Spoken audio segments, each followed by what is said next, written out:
لیے نہیں پتا کون اگلے برس زندہ رہے کون زندہ نہ رہے. ہاں عزیزو، تو محرم کو یہ قافلہ وارد کربلا ہوا. جب یہ قافلہ وارد کربلا ہوا، تاریخ لکھتی ہے ایک مرتبہ امام نے چاہا کہ گھوڑا آگے بڑھے، لیکن گھوڑا آگے نہیں بڑھتا.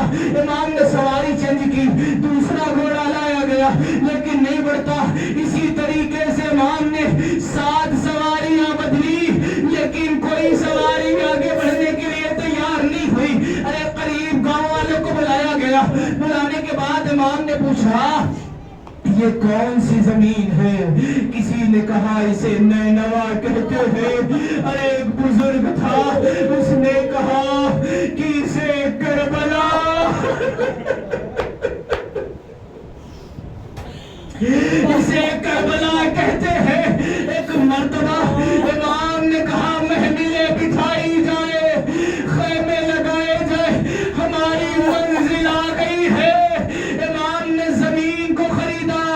ارے بنی اسد کے لوگوں سے امام نے زمین کو خریدا.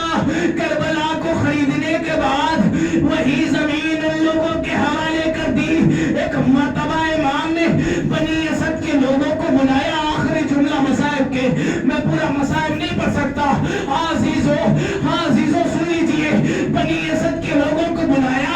بلانے کے بعد امام نے کہا کہ کیا میری چند وصیتیں ہیں، جب میں قتل ہو جاؤں تو جب بھی میرا کوئی زائر آئے نا تو 3 دن سے مہمان رکھنا.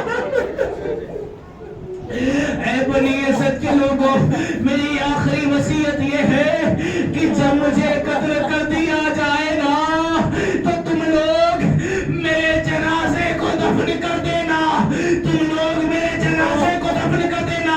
امام نے مردوں سے وصیت کی. ایک مرتبہ عورتوں کو بلایا. عورتوں کو بلانے کے بعد کہا کہ اگر تمہارے مرد حکومت کے ڈر سے میرے جنازے کو دفن نہ کر سکے تو تم لوگ آنا، میرے جنازے کو دفن کر دینا. ارے عورتوں سے وصیت، آخری جملہ سنیے. عورتوں سے وصیت کر چکے امام. ایک مرتبہ بچوں کو قریب بلایا. بلانے کے بعد کہا کہ اگر تمہارے والدین حکومت کے ڈر سے میرے جنازے کو دفن نہ کر سکے تو تم لوگ کھیلنے کے بہانے ارے مٹی میں خاک لینا، میرے جسم میں لاکے ڈال دینا. امام نے وصیتیں کی. عزیزوں، امام کے قتل کے بعد امام کا جنازہ 3 دن تک بے گور و کفن پڑا رہا، کوئی دفن کرنے والا.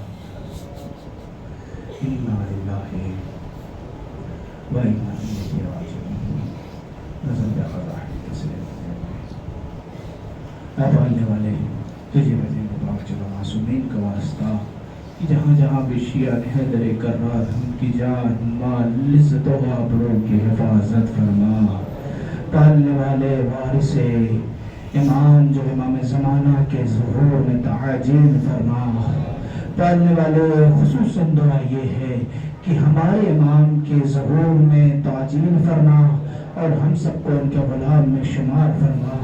پالنے والے تجھے بندے پاک چودہ معصومین کا واسطہ کہ جہاں جہاں بھی شیعہ حیدر کرار ہیں ان کی جان مال عزت و آبرو کی حفاظت فرما. جو پریشان حال ہیں ان کی پریشانیوں کو دور فرما. جو مقروض ہے ان کے قرض کو جلد سے جلد ادا کرنے کی توفیق عنایت فرما. پالنے والے آخری مرتبہ پھر ہم لوگ مل کے دعا کرتے ہیں. پالنے والے ہمارے امام کے ظہور میں تحجیل فرما اور ہم سب کو ان کے غلام میں شمار فرما. ماتم حسین.